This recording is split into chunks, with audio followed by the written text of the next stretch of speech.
Going for the Gold with Dan Gable. We put this program together as part of our celebration, of our community celebration, that the U.S. Olympic wrestling trials are taking place in Iowa City this weekend. We know, of course, it's the first time, but boy, we sure hope it's not the last time. So as you, and after you enjoy the program today, we invite you to go into the rest of the library and check out a couple of different displays.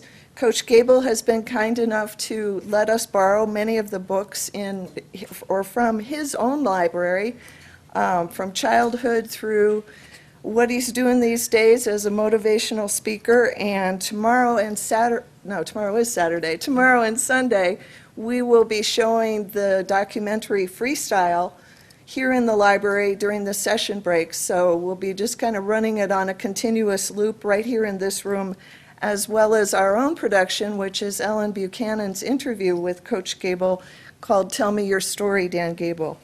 So some people have asked me, well, so we know, Dan Gable's name is synonymous with wrestling in the state of Iowa, just like Norman Borlaug, whom I've learned is one of Coach Gable's heroes, is synonymous with fighting hunger. And we have learned he is truly the epitome of lifelong learning, and it just seemed really appropriate that here at the Center for our community's lifelong learning efforts, we have Coach Gable in many, many books, and he wrote in this foreword, Wrestling the ABCs, stands behind my version of the R's of education: reading, writing, arithmetic, and wrestling.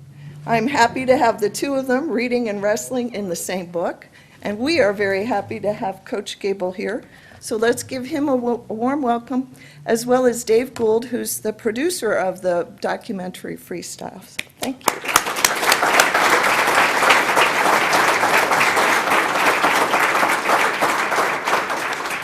Actually, we're going to get David up here first. He's going to do a little introduction.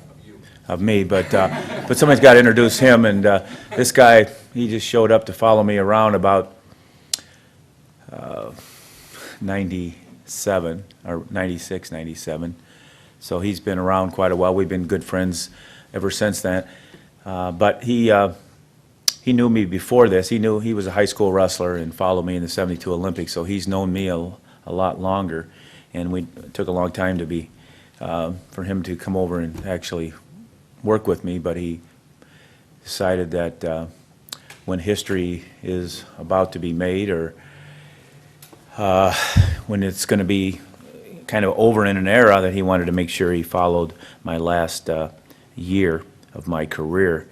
And it's kind of interesting because, believe it or not, in college, after 3 years of high school wrestling undefeated, and then 3 years of college plus my freshman year, which we got to wrestle some, but not a whole lot. I was undefeated. I had one match. I had a documentary done about me called Champion by some ABC guys that came back and went for their masters at Iowa State, and they followed me that whole year. And it's kind of interesting is that I lost that last match, and so for me it was like I thought I ruined the documentary. But actually, it kind of made the documentary, and it kind of made my career jump to a higher level. So it actually was kind of a blessing. But and what's really interesting is just yesterday I was interviewing with two documentaries, and one of them was on the guy that beat me, 40 years ago or 42 years ago. So. Larry Owings, and I spent about 3 hours with that documentary guy, and then the other documentary was on the 1980 Olympic boycott, and so we spent about 7 hours on that one. So, but anyway, David, I'm going to bring him up here. We've been good friends ever since, and he's still promoting me and pushing me and trying to get me to a higher level, and just need to make some more accomplishments, and that's why I've upped my views a little bit. It's wrestling, but it's more like Norman Borlaug. He was a wrestler, and that's what really drew me to him, but he did some things up and beyond wrestling, and he gets credit for saving 1 billion lives. So some of these things that we're working on, I'm going to have to up my mentality a little bit and get more people involved. So I'm going to have to just make some kind of a crazy invention in the future, so, or discovery. And, man, guess what? It might happen. It might happen. So anyway, David Gold, he works here on campus. He's a teacher and a film. He's been in film, and now he's not exactly sure. Not exactly sure, but I mean, he's still working on campus, but he's the head of a department, I think, and it's a little more freedom for him. So I'll let him talk to me. David Gould.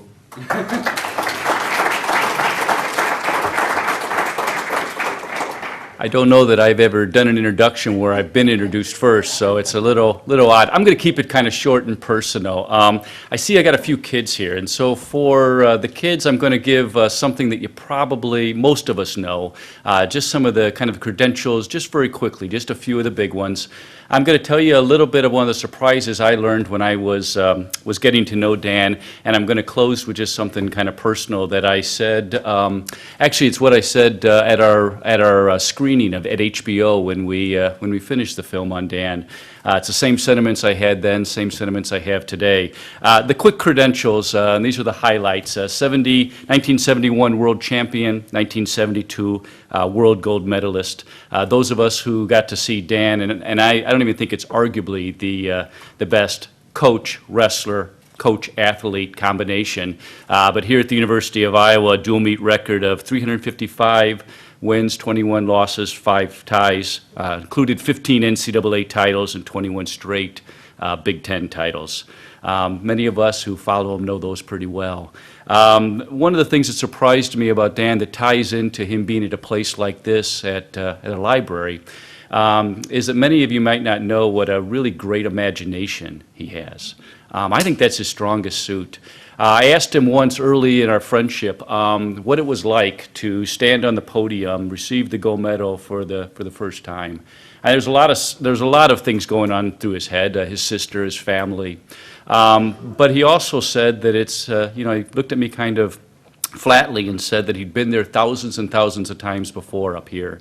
It was where he should be. It was common. It was expected. It was as he had thought it would be.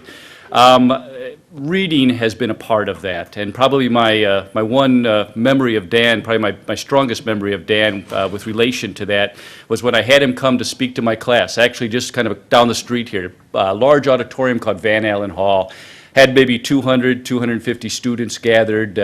Dan, as he's doing now, doesn't do a lot of prep. He scribbles notes down as he's preparing, and so he was in the hallway figuring out what he might say. And he said, Dave, I think I might, I think I might read to them. And I was a little panicked. I mean, reading doesn't always go big to a group of 250 just reading out of the book. And he pulls out of his pocket this tattered old book, this paperback. It was called Heart of a Champion. And I thought, I was even worried about it. The pages were all falling out of it. I wasn't even sure if it would hold up. And he said, "This I had since I was a kid." And it was all marked up and marked up with different things that he'd liked. And sure enough, that's what he did. To a crowd of my students that were dead silent, hanging on every word. And he said, "This is what I've been carrying with me. These are the words." What I said after we completed the final season, the 96-97 season film that we did for HBO, to the audience that was gathered there, and I ask you all to imagine this, especially the kids, is imagine what it's like to be 12, 13 years old, and have an idol. And I think we all did. Could be Kobe Bryant, could be LeBron James. I mean, whoever that might be, the person that it's your sport, the guy you pretend you are. And then imagine fast forwarding until you become an adult and meeting him, actually in a very different perspective. And then imagine getting to know him in a very personal way. As a human, I mean, their faults, their quirks, the things that we all have, but come through that and actually have more admiration for them. And that to me, every time I can say that publicly, that to me is always worth the trip down. So if you'll join me in welcoming Dan Gable.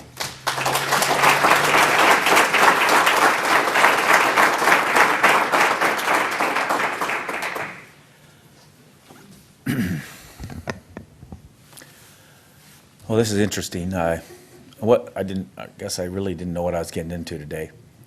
But this is perfect.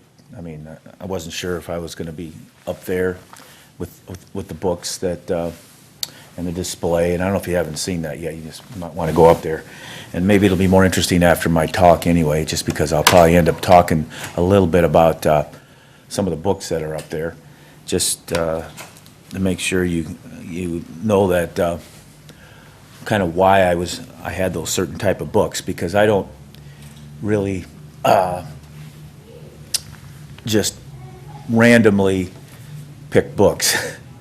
I'm one of these guys that really know what I'm looking for and what kind of mood I'm in and what I need, and so I'm a guy that really knows what I want, and I'll search until I find the things, and then when I start viewing it, I will decide whether it's worth reading the whole thing or part of it or saving it or actually buying one or just throw it away, I guess that type of thing. So, but one of the things that I really have enjoyed my whole life, and that's libraries, believe it or not. I don't know why, but I've always spent a lot of time in libraries. One of the things that's interesting is in high school, in junior high, we didn't really know about this, but in high school, if you had a study hall or library for your class, I don't know if you remember that, maybe, I don't know if you did that or not, but in my high school, West Waterloo, we did. And so that was downtime during the day. And you would be able to, if you had library, you could go look at the books and check and get a book and do that. Or you had your own books and did your homework. Or if it was just study hall, you were in a classroom like this and you had a desk and you just did homework for 50 minutes and it'd help you from having to take some things at home. But I can tell you right now, when I was in study hall, and I don't think I ever stayed in study hall, ever. I always got a pass out of study hall. You could get a pass out of study hall if you were probably can't do it now, but if you were an athlete. And you could go and down to your area and you could work on your sport during study hall, during the day. And so if you had 4 or 5 study halls, I think I had a study hall every day, but the ones that I had library in, I actually sometimes didn't pass out. It's because there were so many things to do. But sometimes I did too, because I'm such a fanatic for wrestling. But, I usually, I did okay in academics, but study hall was really my time to give them my note. They let me out, went down to the wrestling room, and got another good hour of training in. And so, and you could look at it in different ways. My profession really is wrestling, to be honest with you. And I know you need a lot more skills than just wrestling to be good as a coach, or to be good as an administrator in wrestling, or to be good as a promoter in wrestling, or to be good as a wrestler. But for me, a lot of my training was actually done in times like during class time, where they gave me a pass slip to go to the actual wrestling room. But in the library, there was more things that I was interested in. I don't know why. It was kind of like my recovery time away from wrestling, because obviously in the classroom for other classes, that's whatever that class was, algebra, whatever physics, geometry, English, you did that, and you really worked on that. But library was my chance to recover. I had it once or twice a week. I could get a good book that I could browse through, or actually check out, or read. And study hall was more my training time. Of course, I'd already trained before school started. I was the first guy to school every day at West Waterloo. Back in my day, I had a key to the school, and I was a 10th grader. And it was given to me by the guidance counselor, which he was also the wrestling coach. And he's a famous coach named Bob Siddons, and he's still at the top of the record books in the state of Iowa for state championships. He's still alive, and I think he's like 86 right now. And whenever his last birthday was, say it was a month ago, he swam at the local YMCA 86 lengths of a pool. And he only does that, once a year, but but every day he goes there and swims, but he doesn't swim 86 lengths. He said at one time it was pretty easy when he was about 25, but now that it's getting 86, he said it's getting a little harder, but pretty good shape. But, he's a mentor.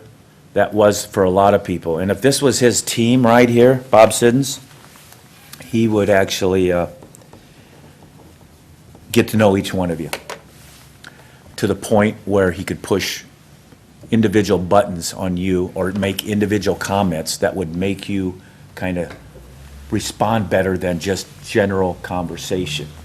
He treated all of us as a team, but he knew how to point people out and to make sure that he could get the most out of everybody. Because Waterloo at that time, we had a set of tracks, or railroad tracks, and on one side was some types of people, and then the other side was some other types of people, and he was able to get to both sides of those tracks and get people to respond. And almost everybody wanted their son at that time out for wrestling because of what he was doing for them. Not everybody got to wrestle in matches.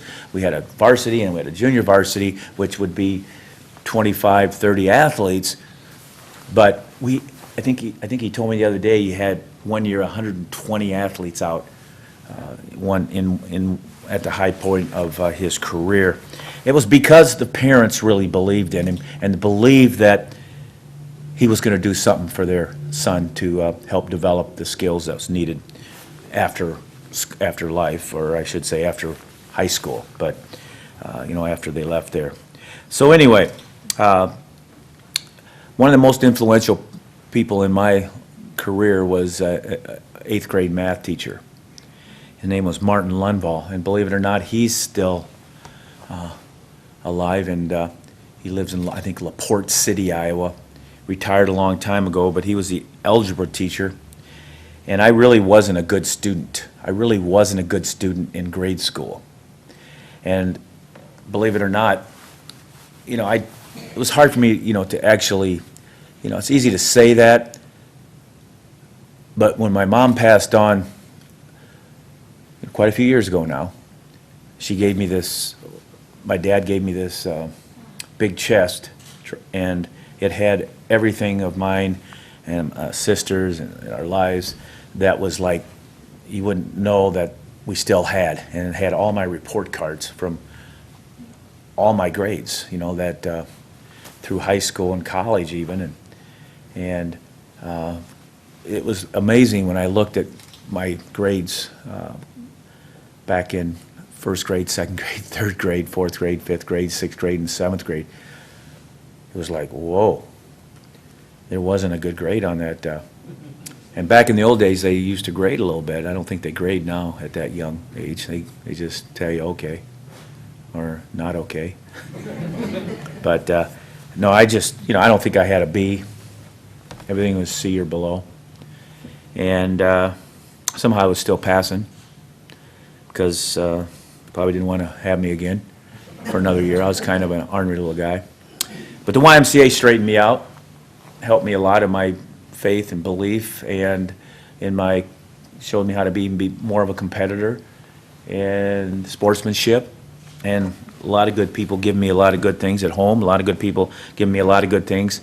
And by the time I got to 8th grade, I walked in this classroom, and and I sat down with the rest of the students, and I looked up front, and it was, my God, it was the wrestling coach in a classroom. And that was like the first time I said, whoa, this might be okay. This class might be okay. And so because of that, it was one of those things that you put some effort forth. just because you believe in who's at the front of the classroom. And with that in mind, I actually tried in the class. And all of a sudden, the first test came back, and I looked, and it was like a B. I'd never received a B yet. And all of a sudden, my arm started going up. It started going up like this. And I wasn't trying to ask him anything, but I had been a wrestler already for a few years, and I thought I was getting my hand raised, like on a wrestling match. But it didn't go all the way up, because it wasn't an A, because that's what it's like on a wrestling match, when you get your hand raised in a wrestling match. In fact, it's probably nowadays A+, depending on what tournament and what round you're in. But, you know, it went up about 3/4 of the way, and I felt pretty good.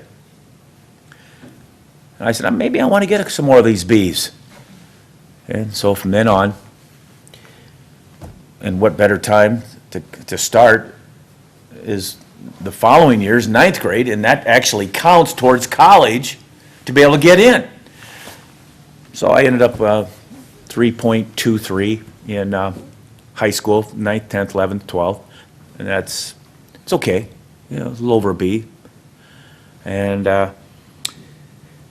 but I still, you know, my major was still wrestling, but I was doing good now academically.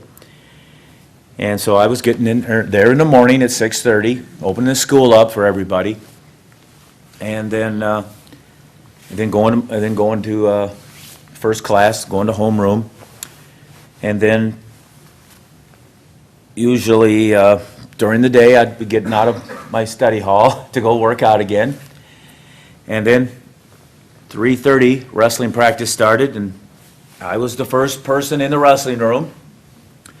And then I was the hardest working person in the wrestling room.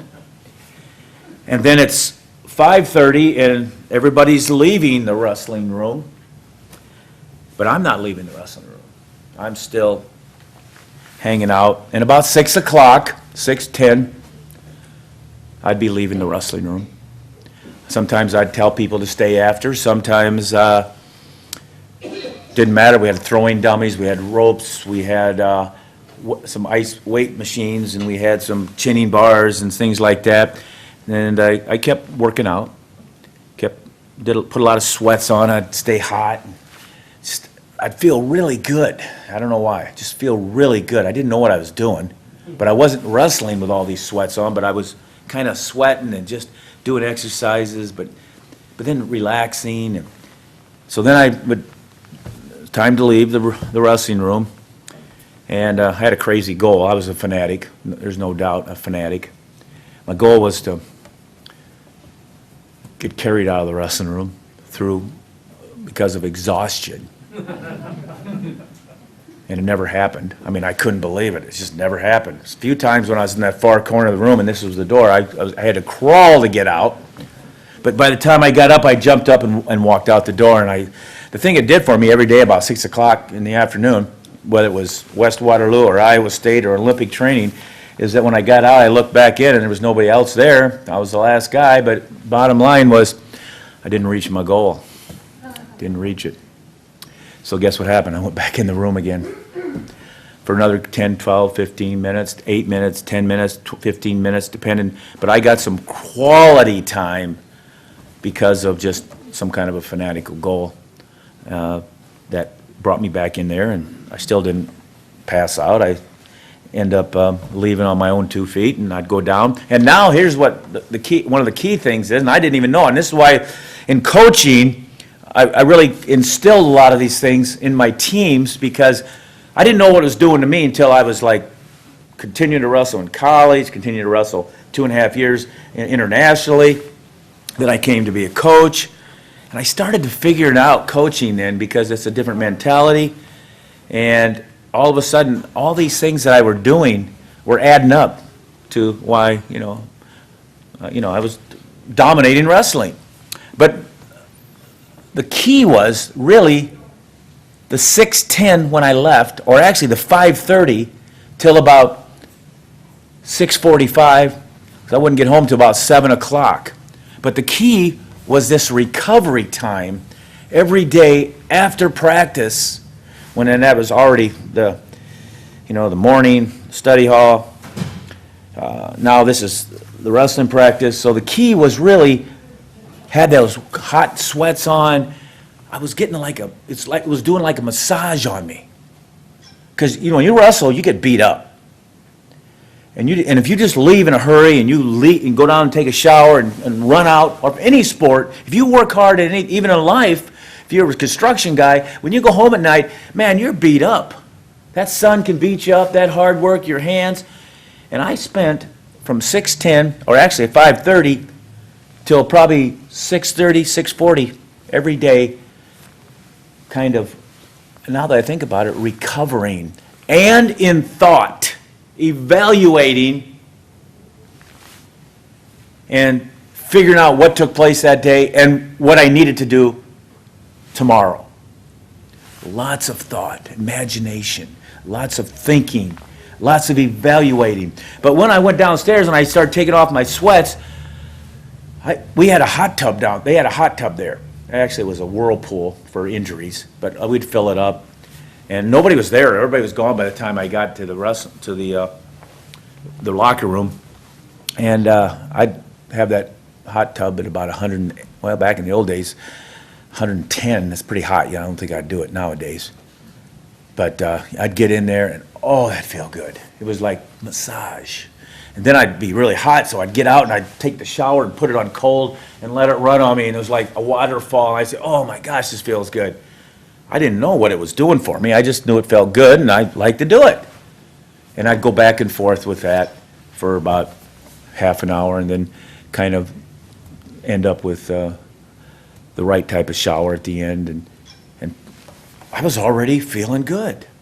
I was already recovering, getting ready to go home, drinking water, going home, getting a meal. And all of a sudden so I'm home about 7, I'm done eating about 7:30. All of a sudden about 8:30, 8:45 every night, man, I feel good.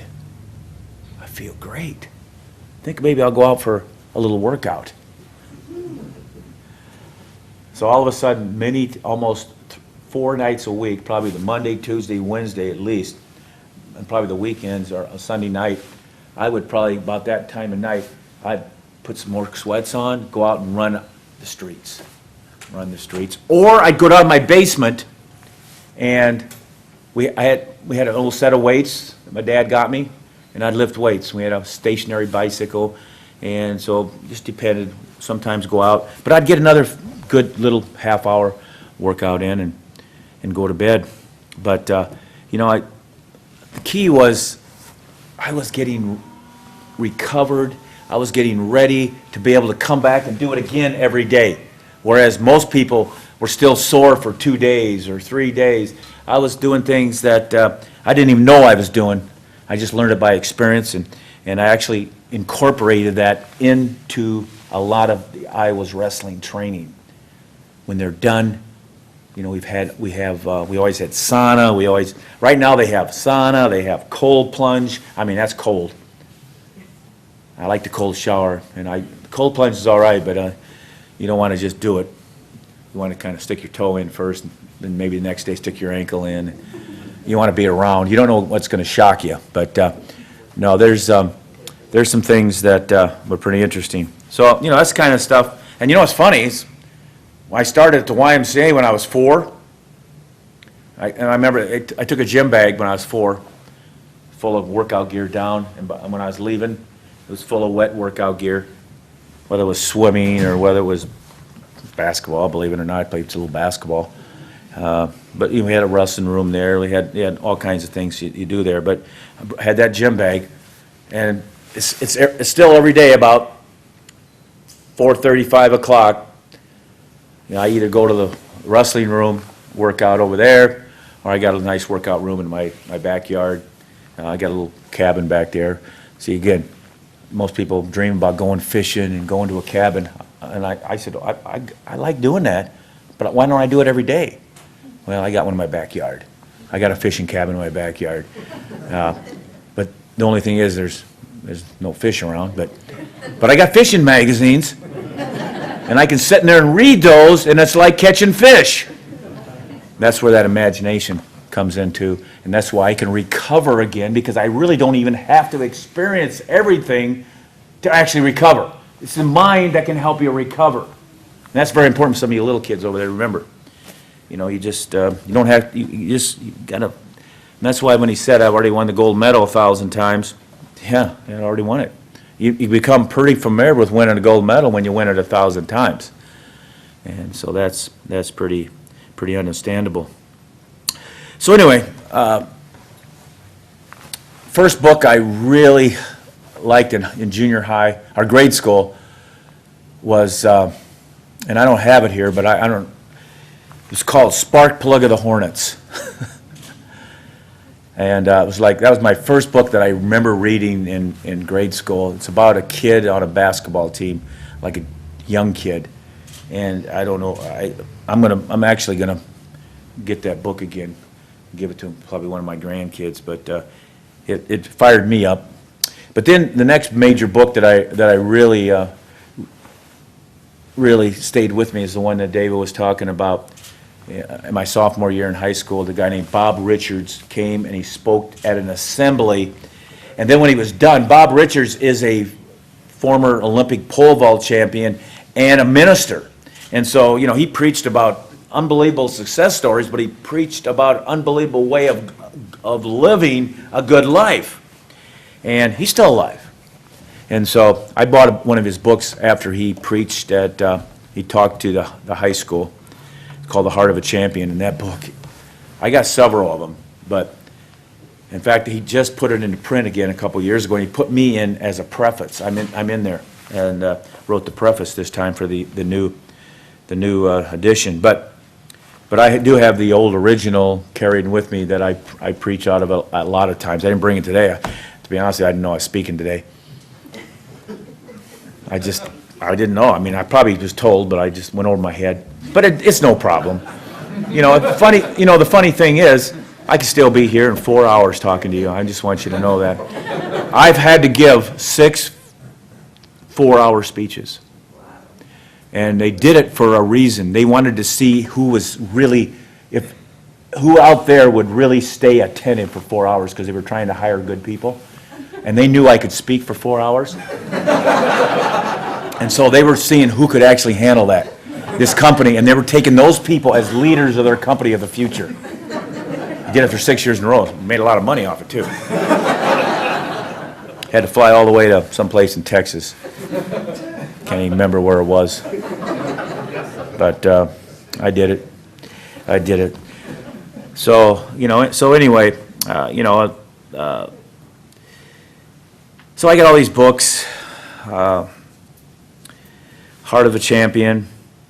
It's been underlined, torn apart, ripped apart, fallen apart.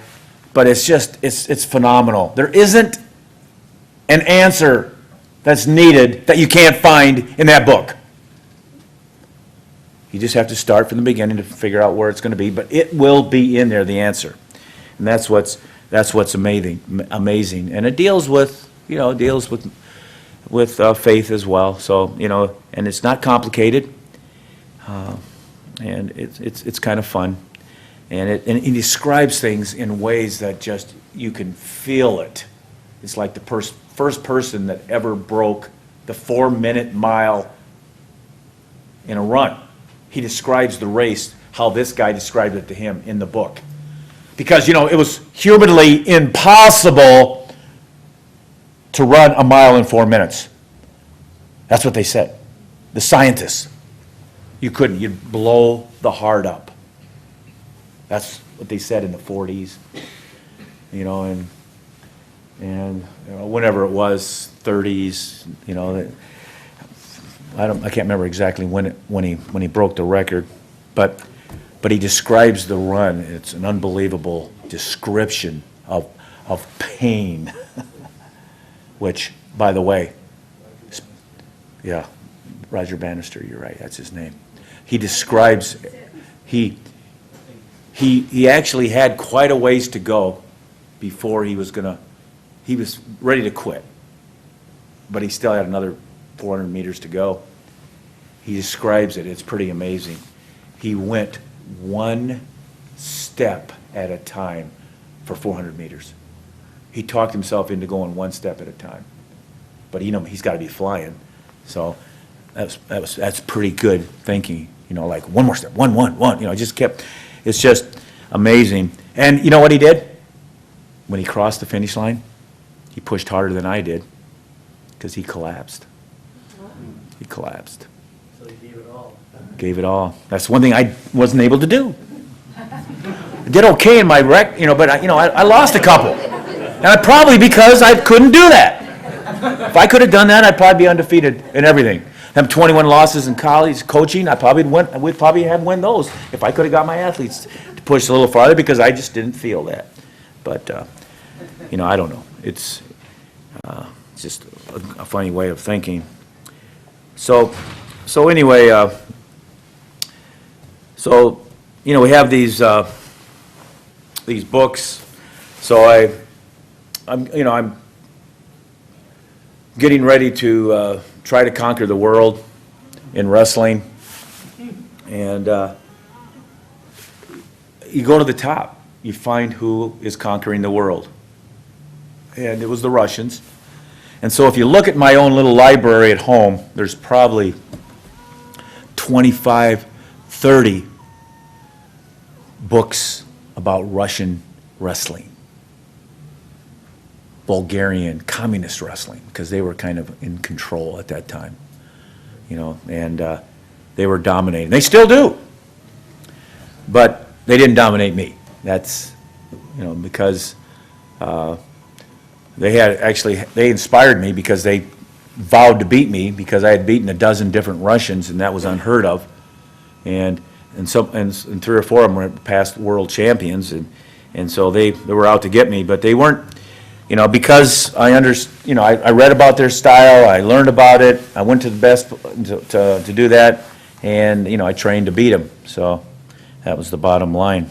So at that time in my life, a lot of technique and skill books, but I still had recovery every day. And I still get that recovery every day. I have that fishing cab in my backyard. Actually, it's pretty easy for me to get a recovery because I like working out. That's kind of my recovery now. It's not the same level. I don't push. My goal is not to push to collapse. Well, it might be, but it's just, since I couldn't do it then, I'm not going to do it now, Be a little smarter, actually. When I work out now, I actually don't work out very long. It's just because I've worked out long and hard my whole life. So it's every day, but it's shorter, but it's still hard. It's still hard. I mean, it's one of these things that if you watch me, you would say, that guy's crazy, But if you really want to find out how crazy I am, let me put you through a workout. I just want you to know that. Then you'll know I'm crazy. And that's why my athletes really got good in this sport, because I loved watching my athletes at the very end of practice, because they knew practice was going to be done. And so because they knew it was going to be done, they were at their most efficient, highest level of the practice.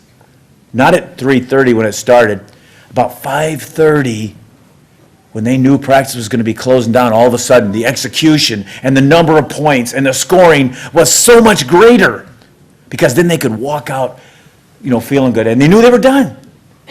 So the value of what they were doing was so high in that last part of practice. But right when they always thought it was going to be done at 5:30, it wasn't done at 5:30. I was having too much fun. I was, because all of a sudden I watched David Gould here. If he was in my practice, man, he's hitting holds right and left. He's scoring, boom, bang, bang. My gosh, he scored more points in the last 5 minutes than he scored in the whole practice. So then they start yelling, I thought you said 2 minutes left. I said, yeah, it's 40 seconds yet. It's not, we didn't go 2 minutes yet. It's 40 seconds. So they would get right back in and hit these holds again, because it was closer to the end. So about another 3 minutes, they'd yell, where's those 40 seconds? And I'd say, 20 seconds to go. And man, I'd see more holds scored by this guy in them last 20 seconds, because they knew it was coming close. And so that efficiency rate for me was unbelievable at the end of practice. And I loved that part of practice. And that's why I kept it going sometimes for a half hour extra. And they didn't even know it. They thought it was done at 5:30, it was done at 6, but they were going so hard. And they were mad at me. I mean, they wanted to kill me. I've had guys go like this too. Nobody ever really let her go, though. They really understood it, but not then, at that moment. They understood it when they left and started recovering and thinking and realizing what was taking place and recovering, getting ready to go through that again the next day. But I had to fool them once in a while. You know, I might have stopped them at 5:30 once every month or something. They didn't, you know, so they didn't know when that 5:30 really was going to stop, and they didn't know if it was for sure going to go long, because I might stop it, and they wanted to make sure they got a lot done before 5:30. So they, even those days that we did get stopped, they were going really hard. But if they were going really, really hard, I wouldn't stop them, because it's too much fun for me. It just was so much fun. I loved it. And, you know, and that's what I'm trying to help some of the people right now with there. I think they can do a little bit more of that towards the end there. And then you're just so efficient with those kids at certain times because of the mind. The mind was telling them that they're almost done, and they want to feel good, and they want to leave on a good note. And so I was helping them leave on a good note. You know, not every guy, because one guy was getting beat up as the other guy was beating him up. But, you know, but usually it was the guys that you wanted to perform anyway, because they were the number one guys. But the number two guys were having to learn how to compete. That's the big thing. And because they'll be in that position probably if an injury or the next year, or they're training to get there. Not everybody can win every time, because there's a winner and a loser, but I don't really think there has to be a loser. If you're really competing, you're learning. But hardly anybody learns how to compete except for a few people. There's really, really very few people in the world really can learn how to compete. And, you know, that's why it's really a challenge for coaches to do well. So anyway, I go on to, you know, I have to read a lot of books I don't want to read because of academic reasons, but I knew they were good for me because that's part of an education. And I read a lot of books that I really loved because it was part of my education, and that was wrestling.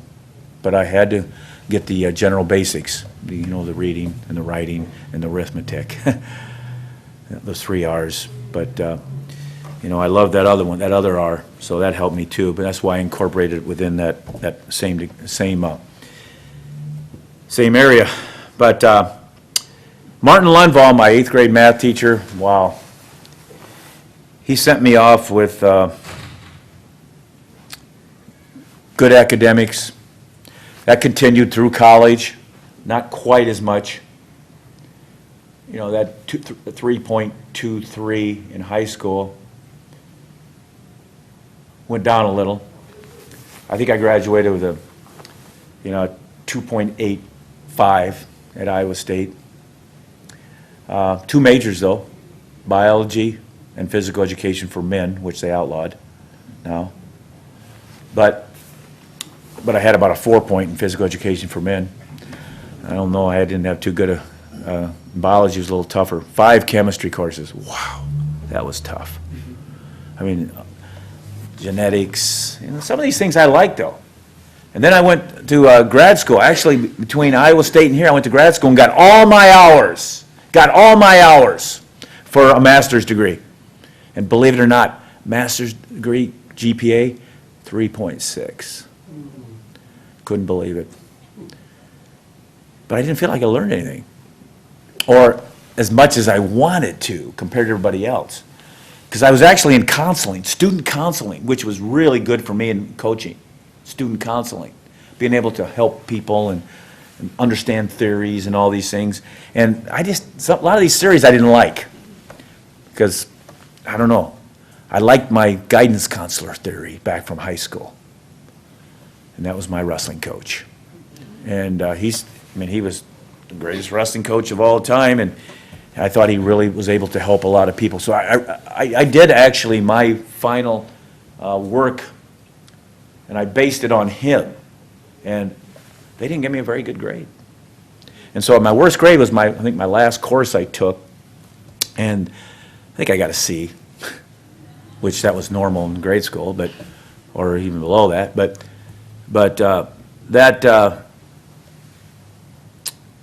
you know, I don't know.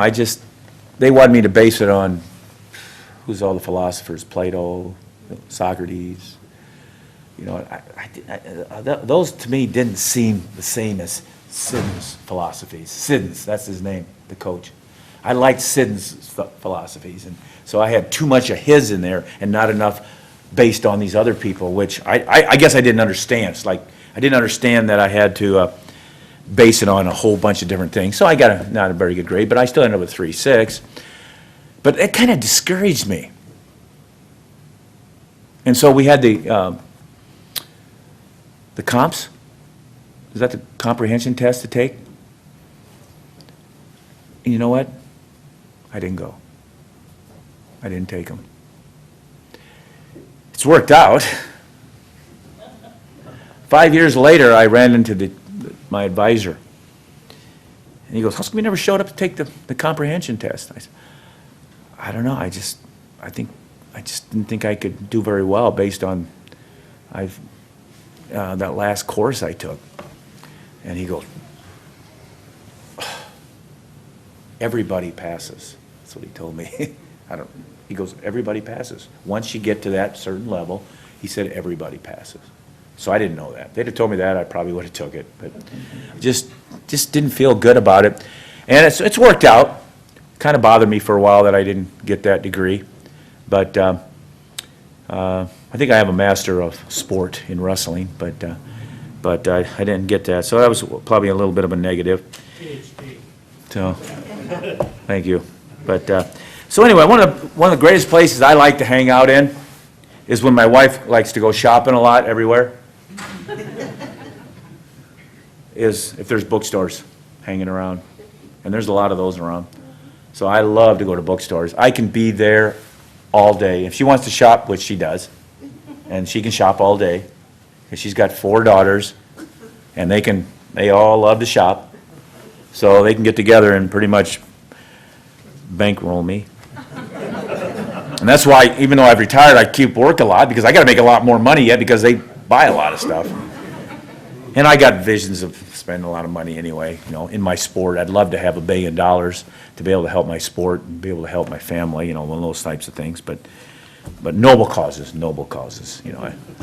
So that's that type of thing. So I love to hang out in bookstores. It's entertaining, but I mostly go to certain areas that I'm really interested in. And a lot of times I'll need it. It might be the end of the day or something. It might be recovery. So I'll go to fishing. I'll go to outdoor books or areas of the country I'd like to go. That's pretty neat. I love moose, I love bear, and I love walleyes. Those 3 things. It's kind of my favorite thing to do for recreation. You know, after I get a workout usually, or sit in the sauna, or jump in the lake, you know, get some exercise. Is to actually get a fish on a big walleye in a clear water lake. Oh, I can see this right now, because I've done it a million times. My wife's back there. Oh my gosh, I gotta be quiet. Didn't know she came in here. But so anyway, it's more like I have this big walleye on, and they hang low, and it's crystal clear, and I look up, and there's a big bear on the sideline. And then I look over here, and there's a moose. You know, that's my vision. It's never happened yet. But I've caught 1,000 walleye, at least 10,000 walleye, and probably saw that scene 5,000 times myself, or whatever. So it's there, and it's real, because if I haven't seen it, I've seen enough books that it's gone, and so I can handle that. So anyway, that's kind of what we do a lot. When you go down to my layout, whatever you call it, display, you'll see a lot of those Russian books. You'll see a lot of books about the outdoors, because that recovers me. That's good reading. Before I actually stepped down as the coach, I was already I wasn't getting burned out with wrestling, but I was getting maybe burned out with the setting, going to the same place, doing the same thing. So I made an office. I bought a truck, and I faced the woods on Carver at that time, before they had the Hope Lodge and before they had those there. And they used to have quite a few bucks and deer out there. And I used to face that, and I put a mattress in the back of my truck, and had a little cover on it. And so in case I need a little snooze or something. But I would go in there and make my calls out of there, and I just had the setting that I needed, and that's one of the reasons why, once I did quit coaching, I built that little cabin in my backyard. But it was one of these things that that you do what you have to do. You got to make adjustments to get the most efficiency out of yourself. And so if I needed to work out of my car, and if I needed to look at woods, and I would work harder and be more efficient, well, that's what I put I put myself in that setting. And I've always done that. I've always looked for ways to be more efficient.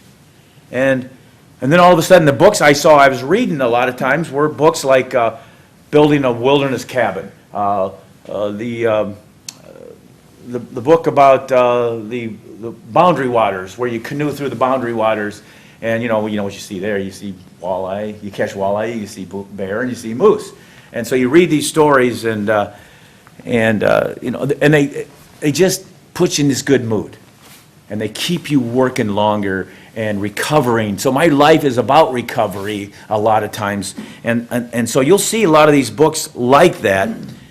And then all of a sudden, I'm worried if I step down, how am I going to make a living? I mean, my mom and dad put me in a pretty good situation because my dad started me a retirement plan when I was 7 years old. And I didn't look at it for 40 years. And then when all of a sudden I looked at it, wow, where'd all that money come from? It made me feel pretty good. That was an outside income type of things that you do away from your job. So then when I went to work at Iowa, I wasn't really interested in the money. And so I just said, sign me up for the best way you can, for efficiency, for whatever, So I don't think I looked at the retirement for the first 15 years. And all of a sudden I said, whoa, where'd I get that money? I didn't even know I had it. So it just was working hard, and all of a sudden I realized I had a little bit of money. Not a whole lot, but a little bit. And so all of a sudden I got nervous, and so you'll see there's some books on money.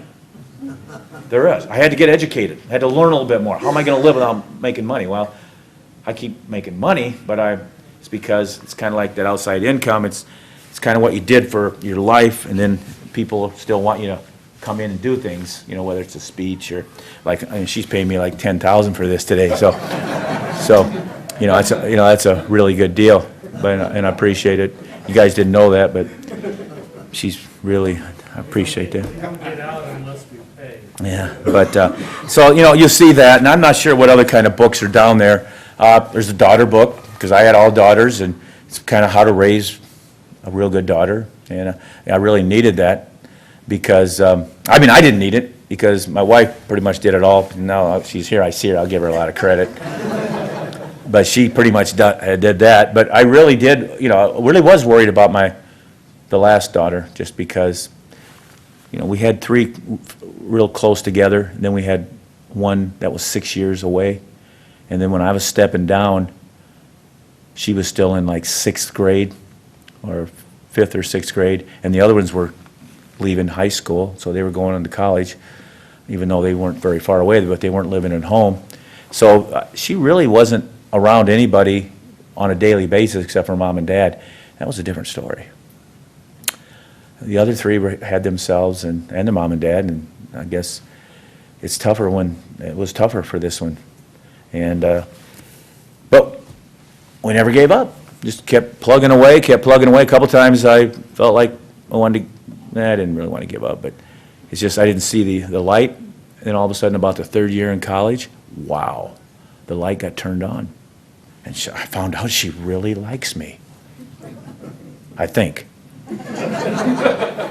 But it's like, and she's doing really well. She's a first-year kindergarten teacher. And then she got put in this school in Dubuque, Iowa, that's like half of her kids come from the shelter, homeless shelter. So I think it's teaching her a few things as well as she's teaching those kids, and it's working out really well. So I feel really good about where she's heading. She's the only one that's not married yet, and she's got a boyfriend. And my wife told me she's going to have fireworks when this last wedding happens. I don't really understand what she means, but because I didn't really have to do a lot for the weddings, just show up. And when I went to my wedding, I came right out of a wrestling room. Honest to God, I worked out really hard in a wrestling practice, walked out, showered, recovered, and then showered, and then got married. And that's a true story. I wrestled, I was wrestling, actually former University of Iowa wrestler named Joe Wells, and it was on a 12-by-12 in my hometown in my basement that I grew up on. I kicked his butt too, good.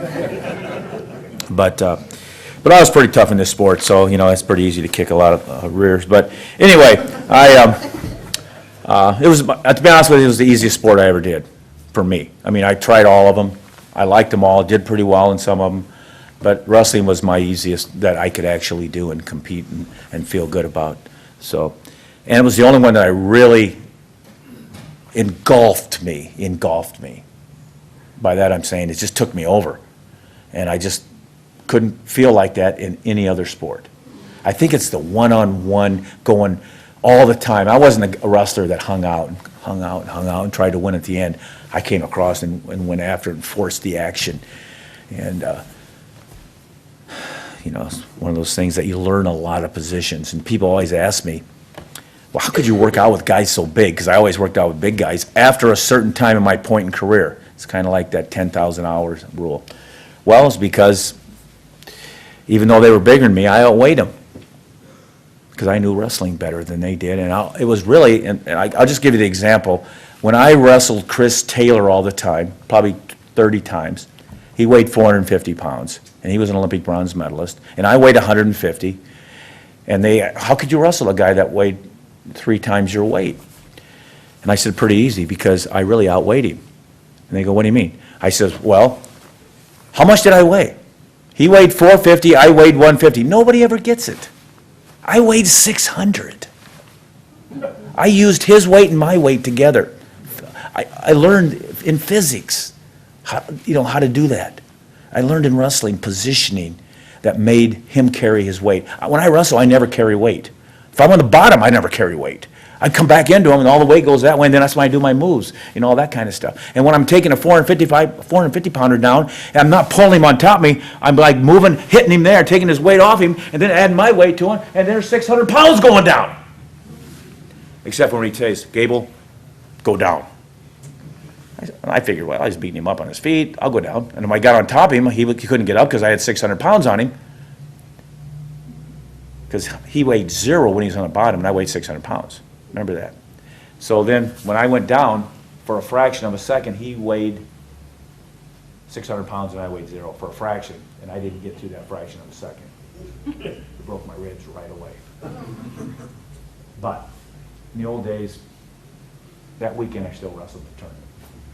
And if you don't believe it, I got a big knot here where he broke me. I broke my ribs. But that was a stupid mistake for me going. I mean, I shouldn't have went down. I should have made him take me down.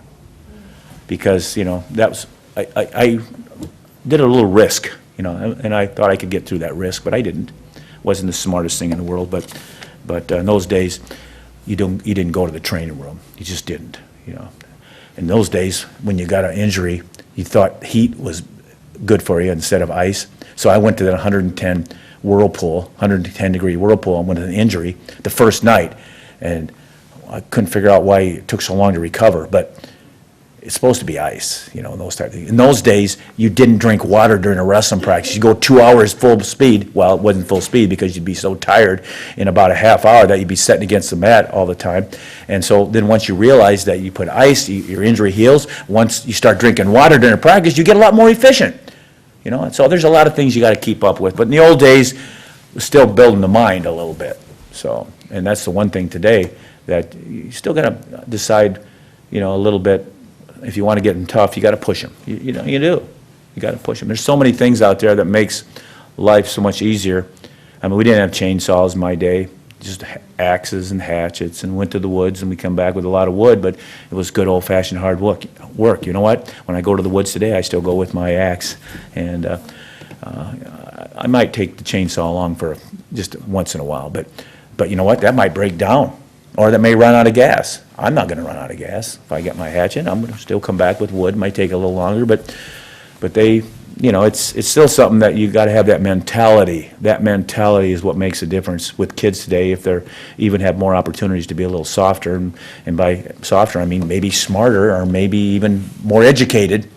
You got to keep up with the times, and that's why you go to the library. But you don't necessarily have to go to the library because you can get them on machines now. But I really like books. I am a fan of books. Magazines. I like to read about, fishing. I like to read about hunting. I like to read about outdoors, wilderness. I like to read about actually I like to even go down to spa. I like to go to spas, health clubs. You know, they kind of look at it like I'm crazy, but because I'm usually sweating too much on their machines. We actually, when Iowa went to, this is a funny story here, when we first started getting good at Iowa in wrestling, the local people were, following us a little bit, and hey, that's great. We want to give you guys memberships to our health club, the wrestling team. And there wasn't many rules back then. Probably couldn't get it now, but then they didn't even care about Olympic sports. They just was football, basketball had rules, and Olympic sports. You could have whatever number of scholarships you wanted. It's up to the institution and number of coaches and so on, but it's not like that anymore. But we would send our team down to the health club. Well, we'd work them out hard, but when they came to a health club, they usually only lasted one time there, and they asked me not to bring them back because they worked too hard. Nobody could believe it, and the people that came there, it scared them because they were yelling and screaming. And when you work hard, you don't just no emotion when you're working hard, stuff like that. Or if you're taking somebody down, sometimes you have to put some effort into it. And you're going to have to scream because that's what gets the power out of you. So we only lasted in the health clubs about one time, but we left on good terms. They just didn't realize what they were getting into. And I think they had other athletes they had come down here, and they fit in pretty good, but not this new way, because the new way was about winning and being successful and working extremely hard. So anyway, I think I've talked just about enough. I'm trying to figure out if I need to end up on anything. No, I don't think so. I think I covered quite a bit. And anybody have any questions that you might want to ask me that, since I didn't really prepare for this today? Like I said, I could keep going, but I just jotted down a few notes here, and I think I covered it all. Anybody have anything you want to ask me? Yes? All right, even at a young age, you were working hard, coming in high school. What was that carrot? Why were you working so hard?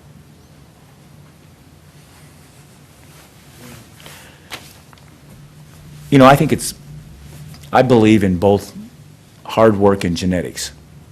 So when people tell me that it's always one thing or the other, I don't believe it. I believe it's both. And even if it's not, I believe in it's both, because that's the way life is. And I do believe it's the atmosphere that I was around immediately. Born into a family that my dad's best friend was a wrestling dad that had two sons that was a fanatic. And then getting me into the YMCA and learning how to compete and swimming. I swam from the ages of 4 to 12. And then but I was doing a little wrestling, but not competing. I swam competitively in swimming. I won the state backstroke championships in the old field house when I was 12 years old at the YMCA level. And it's like, then I had to make a decision to swim or wrestle. And in my hometown, it was going to be wrestling because I'd already been practicing. I practiced wrestling for 12 years before I actually competed. And, basically when I came home from the hospital when I was 0, they said I was doing bridges in my crib. So, I've been practicing ever since. But it's those types of things that I think at that early age made an impression. But doing it right, not forcing me to do things. Being around good people that built sportsmanship. The first day my dad ever came to the Y to pick me up, we had a wrestling practice that day, just to learn a few skills, and I'd already been knowing a little bit about it, and I kind of was doing pretty good in that room. So I was waiting for my dad outside first day, and and this kid that I kind of whipped up on in the wrestling room thought he was a fighter. So he says, hey, you can win a wrestling match, but let's fight. I said, what do you want to fight for? I don't, no. So he started to hit me, and so then I had to self-defense myself, And so my dad pulled up, and this guy's dad pulled up, and they watched a pretty good battle out in the front of the YMCA. But when I was 4, 5, 6 years old, going at it, and they come over and they pulled us apart, but they let us go for a while too. So it was kind of a good experience. But I didn't want to fight, but he thought he could. He wanted to turn it around, and I don't. He was a pretty good fighter, but I think I got the best of him. But anyway, I think it was one of those things. And then all these good coaches that I had, it's kind of like luck. But I don't believe in luck. I create my own luck. But it's like I was lucky to have really good people. And you know what? A lot of people aren't lucky like that. You know what? When I was born and I was in a family, my dad wrote a check and he sent me to wrestling camp. I learned a lot. Some places in the world that when you're born, your parents send you to terrorist camp. How unlucky is that? And that's a lot. We have a lot to be thankful here. We have a lot to be thankful. Freedom is pretty cool. And there's some bad things only because the rest of the world, I think, look at us like we're privileged, but we're really not. It's freedom, and we fight for that every day. And guess who fights for that a lot for us?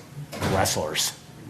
Military is a lot of athletes, and wrestlers are a lot of them with that mentality. So don't ever take things for granted, and you think that maybe we shouldn't be some places that we shouldn't be.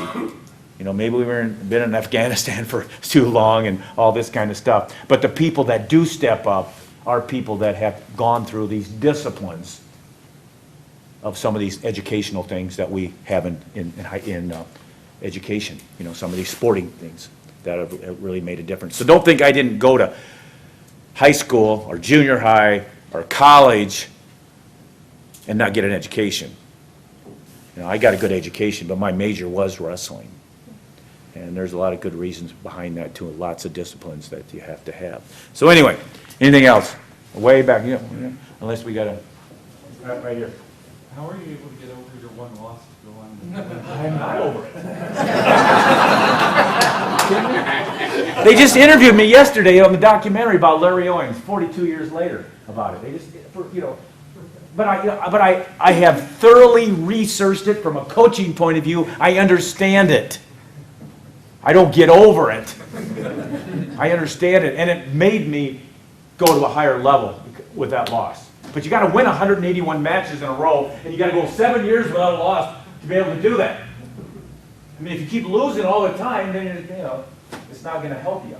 So you got to get a lot on a roll a little bit. Get a lot of success, a lot of wins. Then you get beat. Then you'll feel you don't like it. It's like somebody that's 0-25 in a wrestling match. Stay in the wrestling match until you can get your hand raised, then you'll understand and you'll be better off.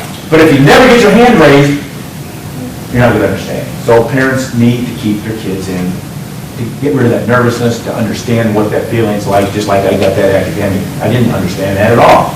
It only went this high.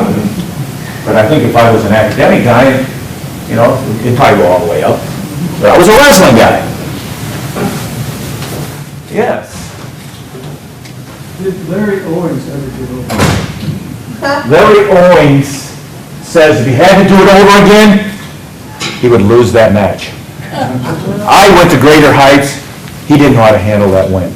He was young, and he said it actually caused him to be, I think he's finally starting to figure it out, but he didn't go and do in things in his life with wrestling that he really thought he could do.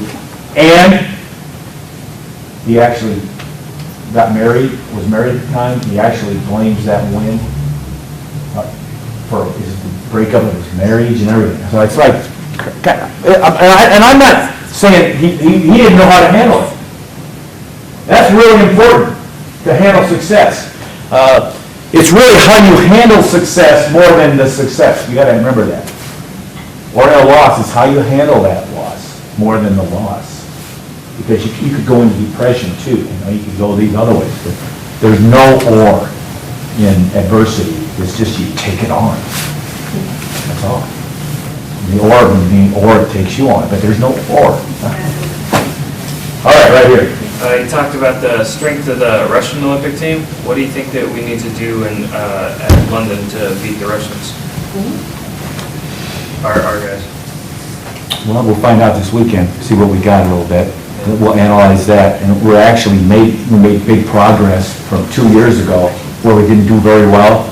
Last year we got third in the world, so we're on a rise, and we're having some medals coming in. We got 2 guys waiting to win the mini tournament. They're sitting there because they had a gold and a bronze medal. I think it's Jordan Burroughs and Jake Varner. They don't have to wrestle through the day. They just have to wait to the winner of the mini tournament here on Saturday and Sunday. We need that kind of stuff. We have coming tonight the 72 class of wrestling, the team that was that wrestled in the 72 Olympics and the 84. I wrestled in the 72 Olympics. I was the coach of 84. Of those guys, there's 10 on each team. There's 20 guys there. Of those 20 guys, there is 40 world and Olympic medals. 40 of just those 2 teams. And see, that's not what's happening right now. So we got to get some of that again. We got to start again, but we got to keep going. And if we do pretty good or don't do pretty good, it's got to be consistent. We've had a let-off. You just can't go up in life like this. It's got to be pretty high all the time, And if you fall off a little bit, that's okay. But don't fall off to here. And that's what's happened sometimes. But it's too hard to be like that. The other man over here. Yeah. What was it like to finally receive a medal, and what was going through your mind when you were at Olympics? What's going through my mind at the Olympics? It really wasn't much going through my mind except blow the whistle, compete hard. If I compete hard, I'll win. I'll do whatever I can do because I was pretty confident because I was always winning. I was winning in practice every day. I was beating everybody. So it was like, and you know what I was doing? It was the other guys, what was going through their minds. They were scared. And it's one of these guys that take you on, like always took me on, and I wasn't quite ready for that, because I was signing autographs, doing a bunch of stuff. But these other guys, there was a 6-time world Olympic champion in my weight in Munich. He won his first match 15-0, and guess what he said? I'm out of this tournament. My run. He had been beaten the year before for the first time, and I won the weight class, and he just couldn't handle it. That's where you win, right up here. So that's what went on in my mind. If you have an athlete that's doing the things to win, doing what they need to do to win, and say at states or at nationals they get second or third, they fall short, what advice would you have when they return to do things to maybe not fall short the next attempt or to get over the hump, so to speak? Well, when you said they're doing the things, you got to analyze that pretty close. And you got to see where the flaw is a little bit, and that's the area that you'll have to work on. Because there might not be a flaw. There might just be the other guy's that much better, and if he's battling 100%, he's competitive, and he gives it all, you just got to get him better. So you got to keep improving. But if you break it down really well, and if you can find just exactly where he's getting beat at, and focus on that too, then that'll help him a lot. So, there's a lot of answers for that, but the bottom line is there's a lot of good ways to train, and you just have to analyze it as you go along, and try to, not try to, but do the things that's necessary for that guy to get over that little hump that he needs. There might be strategy involved, might be tactics, might be a guy that you have to just catch snoozing a little bit, beat him on the edge of the mat, for an example, or just come up with something that's unusual. Yeah. So for kids now, our sport has a lot of opportunities to compete almost year-round. Are you a proponent of that, or at what age do you think that is helpful? I'm a proponent of what the kid really wants to do. Okay, I'm more of a proponent of doing more things at a younger age. We have 750,000 youth wrestlers, we only have 280,000 high school wrestlers. There's something missing that we need to do as parents, as athletes, as sport administrators to keep more of them in it. And right now, I would think that there's more, you can do other sports as well, and you could, it doesn't have to be other sports, it could be other something, whatever it is. So, but I would, if you really want to be good in wrestling, I would say you do your wrestling season, and you might want to add a little freestyle, or mostly freestyle, in another part of this. It's usually in spring or summer.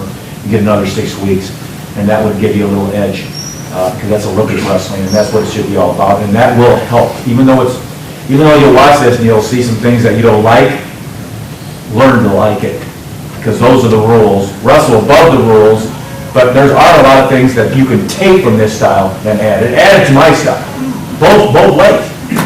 And I was just one of those guys that never burned out, but I was always wrestling freestyle or Greco-Roman. I was always liking to put people on their backs. There's so many things that you can learn. But just, surroundings also, if you would really like to push your kid into something a little bit without, and he's okay with it, make sure that what he's getting pushed into, there's some really good things that are in that area. Good people that he's hanging around with, for example. That's really important. And so, yeah. As a coach, you're working with 10 guys that are starters. And if you have, for the other guys that are wanting to make the team, but they're sitting on the bench and discouraged, what do you do as a coach? Well, they're not going to be discouraged. They're not going to be sitting on the bench. There's going to be 30 guys that I'm working with, not 10. Okay? You want to understand that, Diego? Mr. Russell for me. And so you were just as valuable as everybody. That doesn't mean you would get all the attention, depending on what time of the year. And I'm just kind of giving him a hard time here, because his brother was one of my best wrestlers, two-time champ and OW, and so on and so forth. And Steve was a good wrestler too. I mean, it took a lot for him to come to Iowa to wrestle. I mean, how many state titles did you win? None. His brother never won one either. But there's a lot of good things. No, really, you got to change what you got in your room. Everybody's a lock on and if there's any weak links, you got to work on that weak link. You don't want that chain to break. So, you want the number 1 link to get better, but you want the number 30 link that is kind of the lesser guy on the team to get stronger. That all will make it stronger, and then you'll have a pretty good team. But in wrestling, everybody gets to wrestle. They do, because we have tournaments. They don't get to wrestle necessarily in the 10 matches, but they get to wrestle in other matches, in tournaments, and you keep guys fired up that way. But you want to make sure the whole team is fired up. And some of my best wrestlers weren't my best wrestlers, but what they're doing now, you would kind of think they might have been my best wrestlers, because they went on and they're doing excellent in what they do, really well. And with that in mind, they've learned something to carry with them, even though they didn't get a chance to wrestle varsity, and that's real key. And you never stop coaching either. I still got some guys that were great wrestlers, or not so great wrestlers, that are struggling a little bit, doing something stupid. And I still got to coach them. I got a number in my pocket right now. I got to get ready to call a guy. But you know what? That's just like my kids. You don't stop with them, and you don't stop with your wrestler. Or your people that mean something to you. And so you keep coaching them all your life. And it's the bottom line. I'm gonna take, there's a young man who's had his hand up over by the window for a long time. How about we'll make him the last one, and Coach Gable will stay and sign autographs, so maybe you could save your questioning. Growing up, or like any time, did you ever have a wrestling idol? Yes, I did.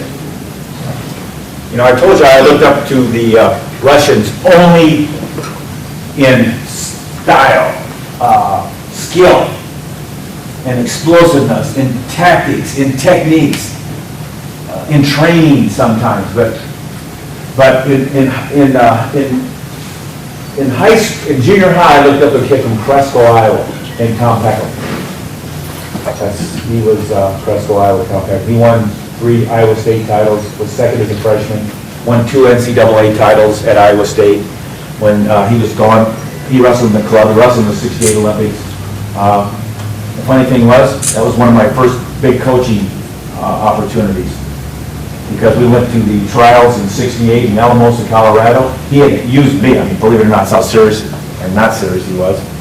But he knew I would be dedicated. He took me along, we had a summer job together, so we had to work on wrestling mats, clean them up and stuff, so we always wrestled. He took me along because he knew I wanted to wrestle, and that he would have somebody to wrestle with, but he was a big guy, 198 pounds, and I was 140 at that time, and he'd beat me up, but we worked out, and I learned how to compete. I never stopped competing against him when he was still beating me up.